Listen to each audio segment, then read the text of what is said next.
কি ধরনের ব্যবস্থা নিচ্ছে নিরাপত্তার ব্যাপারে? এখানে ত্রিস্তরীয় ব্যবস্থা আছে। আমাদের ইন্টারনালি কাউন্টিং ভেন্যু যেখানে আছে সিএপিএফ আছে, আমাদের স্ট্রং রুম যেটা আছে সিএপিএফ আছে, আমাদের পোস্টাল ব্যালট যেগুলো এসছে সিএপিএফ কভারেজ দিয়ে এসছে, মেন গেটে আমাদের আর্ম পুলিশের লোকজন আছেন এবং বাইরের সারাউন্ডিং যেটা আছে সেটা আমাদের সিএপিএফ কিউআরটি মোবিলাইজ করা হয়েছে এবং আমাদের ডিস্ট্রিক্ট পুলিশের এবং সিভিল পুলিশের সমস্ত লোকজন আছেন।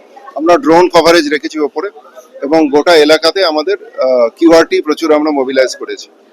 যেটা অভিযোগ কত দূরে যারা পার্টির কর্মীরা তারা কত দূরে আসতে পারে, কত দূর পর্যন্ত 200 মিটারের মধ্যে আমাদের 163 যে বিএনএস আছে, আগে যেটা 144 ছিল সেটা লাগু করা আছে, ওটা অলরেডি চালু হয়ে গেছে এবং আমাদের ক্লোজ ভিজিল আছে ওটার উপরে। আমরা দেখলাম কয়েকজন কিউআর কোডের যে আইডি কার্ড এখানে কিছুক্ষণ আগে জেরক্স করে ঢোকার চেষ্টা করছে, সেগুলো যাতে না হয় সেটাকে নিশ্চিত করার জন্য এখানে সিএপিএফ এর লোকজন আছেন, তারা স্ক্যানার নিয়ে আছেন। তো যদি আলাদা করে সমস্যা হয় তারা নিশ্চয়ই ব্যবস্থা নিয়ে আমাদের হাতে হ্যান্ড ওভার করবেন, আমরা লিগাল অ্যাকশন নেবো সেক্ষেত্রে।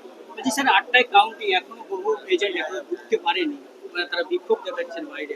না, বিক্ষোভের কোনো সিচুয়েশন নেই এখন, প্রত্যেকটা মানুষই আস্তে আস্তে এন্ট্রি করেছেন। এখানে হয়তো একটু সামান্য দেরি হয়েছে কিছু প্রসেসিং এর সমস্যার জন্য, কিন্তু অলরেডি এখন প্রসেস চালু আছে, প্রত্যেকে ঢুকে গেছে।